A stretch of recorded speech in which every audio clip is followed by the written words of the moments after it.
आज बताऊंगी permanent tissue. कल बताया था प्लांट टिश्यू के दो पार्ट होते हैं, मेरिस्टेमेटिक टिश्यू और परमानेंट टिश्यू। मेरिस्टेमेटिक में हमने 3 पढ़े थे, एपिकल, लेटरल और इंटरकैलरी। ठीक है, आज बताऊंगी परमानेंट टिश्यू।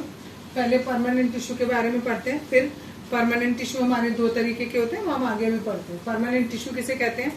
जो भी हमारे मेरिस्टेमेटिक टिश्यूज होते हैं, जब वो बड़े हो जाते हैं, ठीक है, मैच्योर हो जाते हैं, तो वो एक स्पेसिफिक शेप ले लेते हैं। उनका एक पर्टिकुलर कोई काम हो जाता है, उनका कोई पर्टिकुलर फंक्शन हो जाता है और उनकी जो डिवाइड करने की एबिलिटी होती है वो खत्म हो जाती है। ठीक है, डिवाइड करने की एबिलिटी खत्म हो गई, दैट मीन्स अब वो ग्रोथ को नहीं बढ़ा रहे हैं। ठीक, तब उन्हीं मेरिस्टेमेटिक टिश्यू को हम नाम दे देते हैं permanent tissue. Cells form by meristematic tissue taken up a specific role and lost the ability of to divide. As a result, they form permanent tissue. ठीक, it may be dead or living. ये दोनों तरीके के हो सकते हैं, permanent dead भी हो सकते हैं और लिविंग भी हो सकते हैं, लेकिन अब इनकी एबिलिटी डिवाइड करने की एबिलिटी नहीं रही कि वो खत्म हो गई, जो कि मेरिस्टेमेटिक में हमने पढ़ी थी। एक और पॉइंट है, दैट इज कॉल्ड डिफरेंशिएशन। ये जो प्रोसेस होता है कि मेरिस्टेमेटिक टिश्यू क्या बन गया, परमानेंट टिश्यू बन गया, इस पूरे प्रोसेस को हम डिफरेंशिएशन कहते हैं।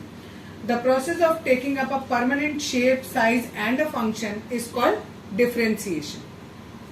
2 तरीके का होता है परमानेंट टिश्यू, सिंपल और कॉम्प्लेक्स। सिंपल में फिर हम 2 पढ़ेंगे, सपोर्टिंग और प्रोटेक्टिव। सपोर्टिंग में 3 तरीके का होता है, पैरेन्काइमा, कोलेनकाइमा और स्क्लेरेन्काइमा। एक एक करके सबके बारे में पढ़ेंगे। सबसे पहले हम पढ़ेंगे पैरेन्काइमा के बारे में। पैरेन्काइमा क्या करता है? प्लांट को मैकेनिकल सपोर्ट देता है और फूड को स्टोर करने में हेल्प करता है। ठीक, दूसरा है cells are loosely packed. Parenchyma में जो सेल्स होते हैं वो लूजली पैक्ड होते हैं, थोड़ा दूर दूर होते हैं, एकदम चिपके हुए नहीं होते, थोड़ा दूर दूर होते हैं। लार्ज इंटरसेल्यूलर स्पेस, यानी जब आपके सपोज ये पैरेन्काइमा है और सेल जो है आपस में दूर दूर है, तो इनके बीच में जो स्पेस है वो बड़ा होगा, बिकॉज ये लूजली पैक्ड है, सेल ऐसे पैक्ड है। अगर सपोज करो सेल हमारे बिल्कुल चिपके हुए पैक्ड होते तो इनके बीच में इंटरसेल्युलर स्पेस नहीं होता, लेकिन अभी इंटरसेल्युलर स्पेस है क्योंकि ये कैसे पैक्ड है, लूजली पैक्ड है। अधिकतर जितने भी इसके पैरेन्काइमा के टिश्यूज होते हैं वो कैसे होते हैं, लिविंग होते हैं। शुरू में ही बताया था ये डेड भी हो सकते हैं और लिविंग भी हो सकते हैं। ठीक है, तो ये जो पैरेन्काइमा वाले हैं ये कैसे होते हैं, लिविंग होते हैं।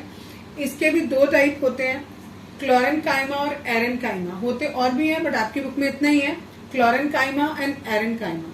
क्लोरेन्काइमा वो टिश्यू होते हैं जिनमें क्लोरोफिल होता है और ये हेल्प करते हैं फोटोसिंथेसिस में।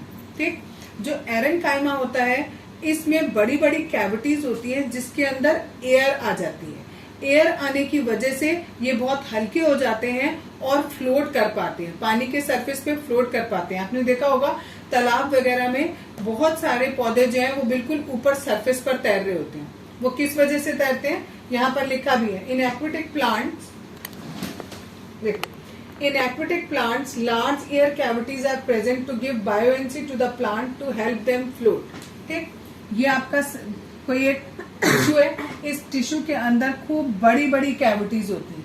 इन कैविटी के अंदर हवा भर जाती है, हवा भरने की वजह से ये बहुत हल्के हो जाते हैं। ठीक है, और ये पानी पर ऊपर की ओर फोर्स लगाते हैं और ये बिल्कुल ऊपर सतह पर फ्लोट करते हैं। ठीक, दूसरे होते हैं कोलेनकाइमा। ये भी मैकेनिकल सपोर्ट देते हैं लेकिन ये साथ में फ्लेक्सिबिलिटी भी देते हैं। यहाँ पर फूड स्टोरेज हो रहा था, यहाँ पर फ्लेक्सिबिलिटी है। आप किसी पेड़ की डंडी को ऐसे आराम से यूं करके नीचे कर सकते हो, छोड़ दो वो वापस चली जाएगी, दैट मीन्स वो फ्लेक्सिबल है बहुत ज्यादा। ये फ्लेक्सिबिलिटी कौन से टिश्यू की वजह से आती है, कोलेनकाइमा की वजह से आती है।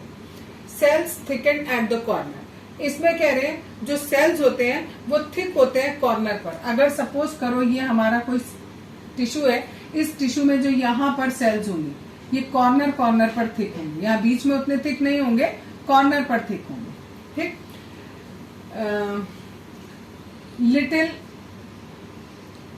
लिटिल इंटरसेल्युलर स्पेस, यहाँ पर इंटरसेल्युलर स्पेस बहुत ज्यादा था, यहाँ पर इंटरसेल्युलर स्पेस थोड़ा सा कम हो गया। ठीक, और ये कैसे सेल है, लिविंग सेल है। यहाँ पर भी लिविंग थे, ये भी हमारे लिविंग है।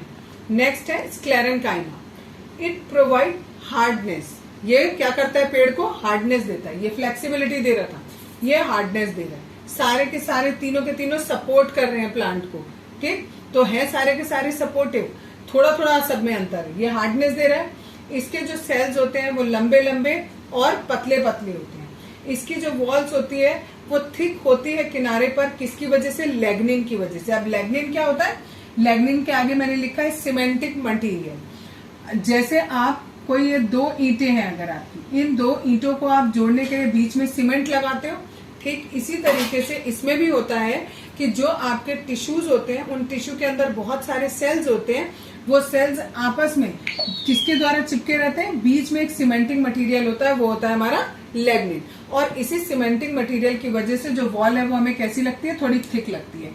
इसके आगे एक और है, इसके बीच में फिर से सीमेंटिंग मटेरियल आ गया, तो ये कैसी लगेगी हमें वॉल, कि वॉल इसकी कैसी है, थिक है।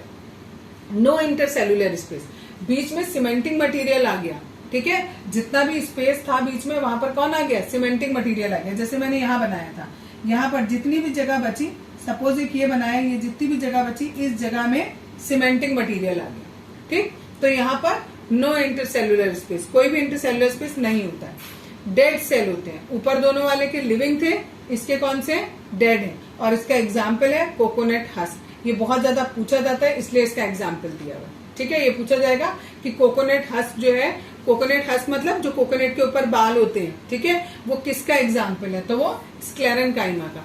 और स्क्लेरेंकाइमा किसका टाइप है, परमानेंट का, तो it is a type of permanent tissue.